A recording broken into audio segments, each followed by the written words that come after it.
कार्यकर्ता सहायिका की अनिश्चितकालीन हड़ताल। विगत एक सप्ताह से अपनी मांगों को लेकर अनशनरत है आंगनवाड़ी कार्यकर्ता सहायिका। सरकार को अल्टीमेट आश्वासन के बाद ही खत्म होगी हड़ताल।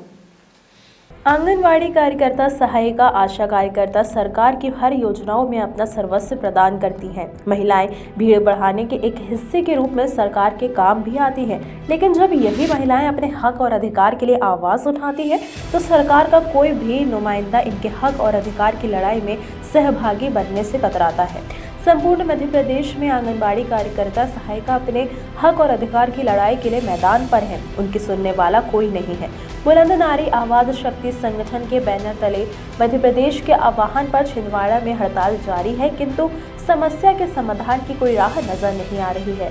हालांकि विपक्षी संगठन कांग्रेस के प्रतिनिधि दिन ब दिन हड़ताल स्थल पर पहुंचकर अपना समर्थन दे रहे हैं और सरकार पर दबाव बनाने की कोशिश कर रहे हैं, लेकिन सरकार तक कब यह बात पहुंचेगी, कब इन मजबूर लाचार महिलाओं की मांगे मानी जाएंगी, सिर्फ प्रतीक्षा ही की जा सकती है। मध्य प्रदेश के हृदय अंचल छिंदवाड़ा जिले में आंगनबाड़ी कार्यकर्ता सहायिका की हड़ताल स्थल पर पहुंचकर वॉइस ऑफ राइट की ग्राउंड जीरो रिपोर्ट क्या कहती है, आप भी देखिए। इन लाचार मजबूर महिलाओं की मांग जायज है क्या? इन पर प्रदेश सरकार को निर्णय लेना चाहिए। धरातलीय स्तर से वॉइस ऑफ राइट संवाददाता कृष्ण कुमार भट्ट का सीधा संवाद वॉइस ऑफ राइट की एक्सक्लूसिव स्टोरी में। मध्य प्रदेश बुलंद आवाज नारी शक्ति आंगनबाड़ी कार्यकर्ता सहायिका संगठन भोपाल छिंदवाड़ा के तत्वाधान में आज जिले भर में आंगनबाड़ी कार्यकर्ता और सहायिकाओं का अनिश्चितकालीन हड़ताल जारी है। आज इन्होंने अपनी मांगों को लेकर सरकार तक अपनी मांगों को पहुंचाई है कि उन्हें नियमित किया जाए और उनके वेतनमान में बढ़ोतरी की जाए, लेकिन विगत एक सप्ताह से ये हड़ताल अनवरत जारी है। इनकी मांगें पूरी नहीं हुई है। आगे ये अनिश्चितकालीन हड़ताल के लिए तैयार हो गई है। आइए हमारे साथ में है संगठन की कुछ पदाधिकारी, उनसे हम इस बारे में बात करते हैं। सबसे पहले हम आपसे जानना चाहेंगे अपना नाम और पद बताएं और क्या मांगे हैं आपकी। मैं संगीता नांदेकर, यूनियन पदाधिकारी। हमारी मांग है कि हमें नियमित किया जाए, और जो हम लोगों का 1500 रुपये की कटौती हुई है वो भी हमको ब्याज से दिया जाए। और तीसरा है पेंशन भी लागू की जाए। जब कार्यकर्ता सहायिका रिटायर होती है तो पेंशन भी लागू किया जाए हमको। और उसके बाद में ये जो है कि जब तक हम लोग शासकीय कर्मचारी घोषित ना किया जाए तब तक हमें वेतनमान दिया जाए। हमारे साथ में है आंगनबाड़ी कार्यकर्ता सहायिका संगठन की अध्यक्ष सविता ठाकुर जी। उनसे हम इस बारे में पूछते हैं क्या प्रयोजन है आपका हड़ताल को लेकर और क्या मांगे हैं और क्या सरकार ने अभी तक आपकी मांगे सुनी हैं और अगला क्या है। हम लोगों की हमारा जो प्रयोजन अनिश्चितकालीन हड़ताल का, समय समय को देखते हुए हम लोगों ने अपनी लंबित मांगों को शासन को अवगत कराया, क्योंकि आज तक हमें कोई भी उसका संतोषजनक जवाब नहीं मिला। इसके कारण सरकार ने हमें बाध्य कर दिया अनिश्चितकालीन हड़ताल के लिए। तो हम अनिश्चितकालीन हड़ताल पर बैठे हुए हैं और हमारी मांगे है कि आंगनबाड़ी कार्यकर्ता को नियमित किया जाए, नियमावली बनाई जाए इनके लिए। अगर नियमावली नहीं बनती, जब तक जो मानदेय दिया जाता है उस मानदेय को हमें नहीं चाहिए, उसे वेतनमान में कम से कम आंगनबाड़ी कार्यकर्ता को 30,000, सहायिका को 20,000 और मिनी कार्यकर्ता को 25,000 दिया जाए, ताकि हम इस महंगाई के दौर पे देखते हुए अपने परिवार का पालन पोषण कर सकें।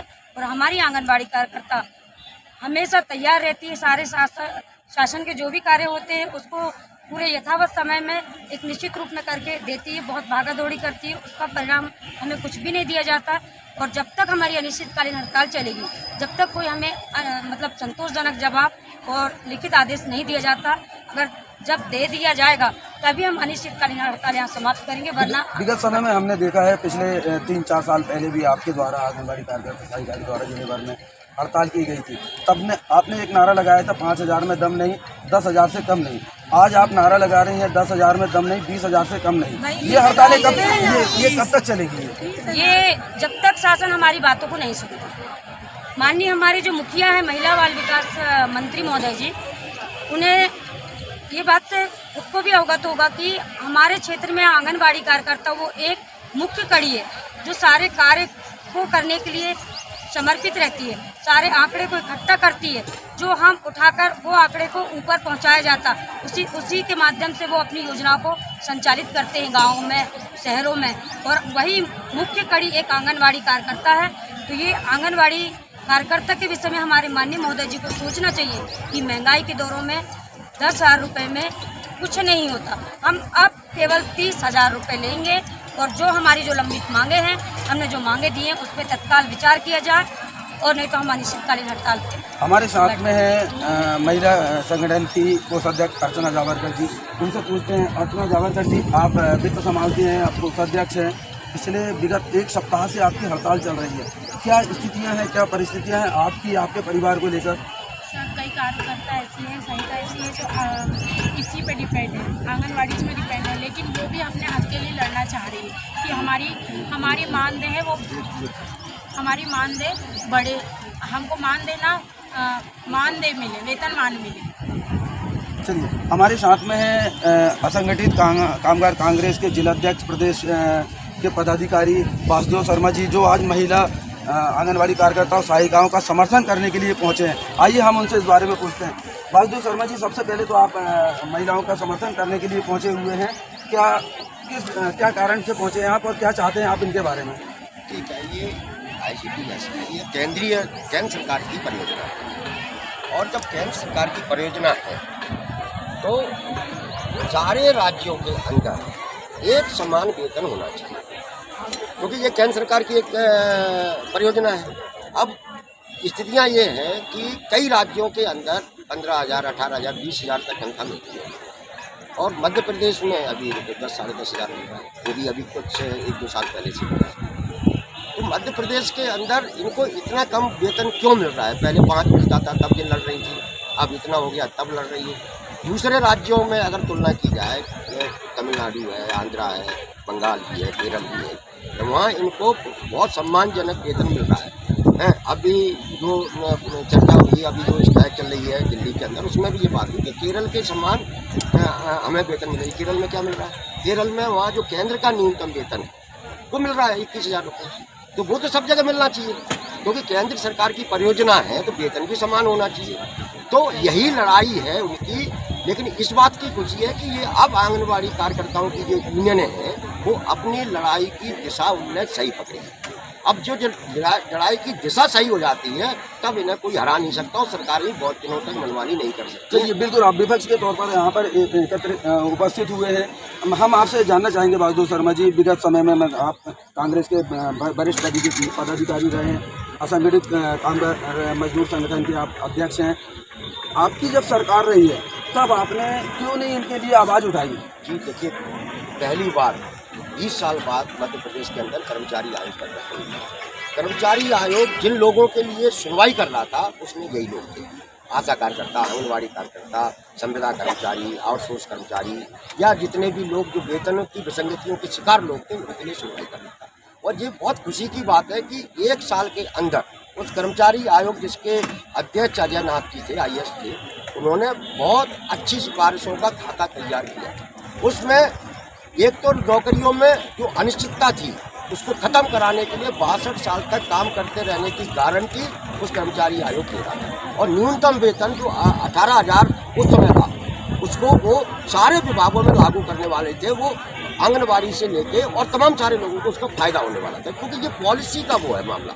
और मध्य प्रदेश सरकार अभी तक 18 साल में न तो उनके पास कोई संविदा पॉलिसी है, न कोई आउटसोर्स पॉलिसी है, न आंगनबाड़ी कार्यकर्ताओं के लिए कोई पॉलिसी है, न आशा कार्यकर्ताओं के लिए कोई पॉलिसी है। नौकरी की तो कोई पॉलिसी ही नहीं है इनके पास। इसलिए हमने 13 फरवरी को धरना दिया था। तो उन्होंने क्या मांगी थी? हमने ये कहा था कि मध्य प्रदेश के अंदर 2003 से पहले वाली भर्ती नीति लागू की जानी चाहिए, क्योंकि 2003 से पहले क्या होता था कि एक बार जो व्यक्ति सरकारी विभाग में पहुंच जाता था वो आजीवन काम करता था और रिटायरमेंट को पेंशन देती थी। एक संक्षिप्त सवाल आपसे, अगर आंगनबाड़ी कार्यकर्ताओं सहायिकाओं की मांगें पूरी नहीं होती है तो एज ए कांग्रेस के प्रतिनिधि होने के रूप में आपका अगला कदम क्या होगा संगठन के माध्यम से? ये आंगनबाड़ी क्या, हम इतने शोषण के शिकार जितने भी कर्मचारी हैं हम सबके लिए संघर्ष करते हैं, लड़ते हैं, उनकी बात को उठाते हैं।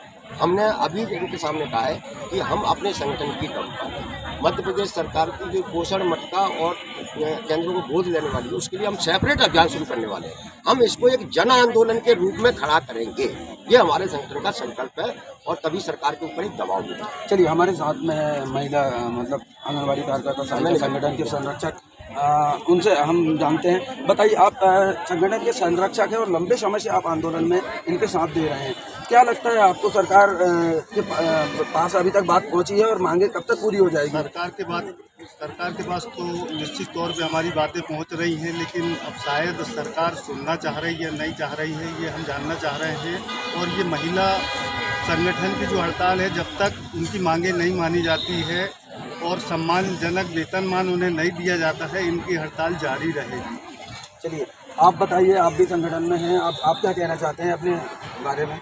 मैं छिंदवाड़ा की जिला उपाध्यक्ष हूँ। जैसे मंत्री सर में ये बोलना चाहती हूँ, मैं संघ के माध्यम से मुख्यमंत्री जी से यह आग्रह करूँगी कि वो हमारी बहनों की मांगों को पूरी करें।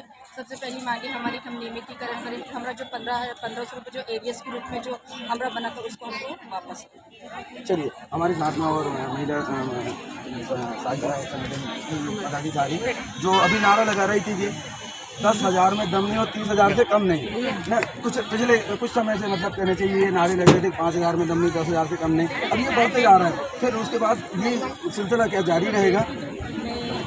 संगीता साहू, पिछड़ ब्लॉक से सदस्य।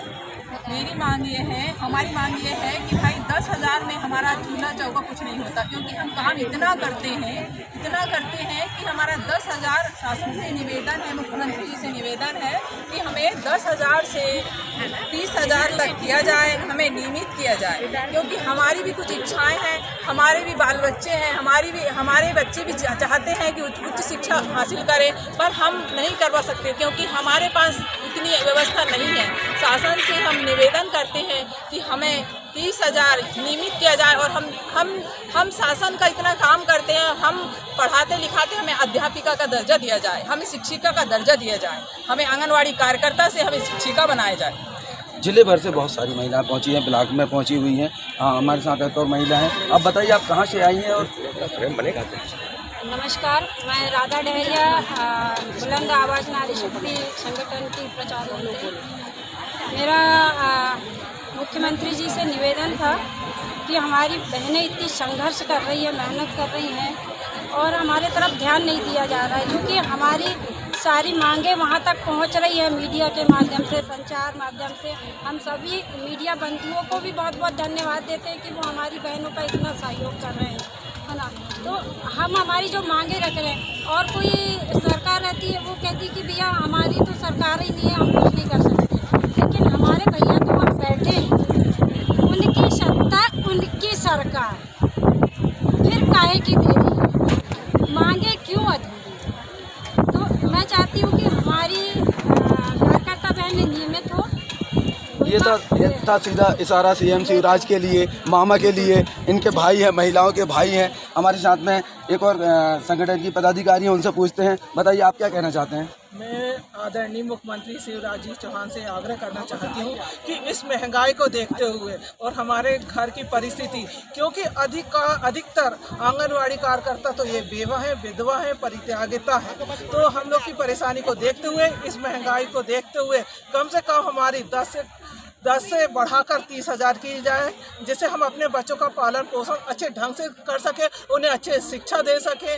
आप ही बोलते हैं कि बेटी पढ़ाओ, बेटी बचाओ, बेटी पढ़ाओ, तो हम भी तो माताएं हैं, हमारे भी बाल बच्चे हैं, हमारी भी बेटी है, तो उनकी तरफ देखते हुए प्लीज़ हमें पेमेंट बढ़ाई जाए। हमारी जो कार्यकर्ता हैं, जो रिटायर होने वाली हैं, उनको पेंशन दी जाए। ये थी हमारी आंगनवाड़ी कार्यकर्ता जिन्होंने बताई अपने मतलब मामा जी से मांग कर रही है, सीएम शिवराज चौहान जी से मांग कर रही है। उनकी भी बेटी है, भांजी है, जिनको वो दर्जा देते हैं, सारा कार्य करती है। मतलब कुपोषण से लेके स्थानीय स्तर पर, ग्रामीण स्तर पर हर चीज़ें, हर कार्यक्रमों में सहभागी रहती है। और इनका कहना है कि हम बहुत सारी ऐसी महिलाएं हैं जो परित्यक्ता महिलाएं हैं, विधवा महिलाएं हैं, मजबूर महिलाएं हैं। अगर उनके तरफ सरकार अभी ध्यान नहीं देगी तो कब देगी। छिंदवाड़ा से 22 आप राइट के लिए मैं कृष्ण कुमार भट्ट।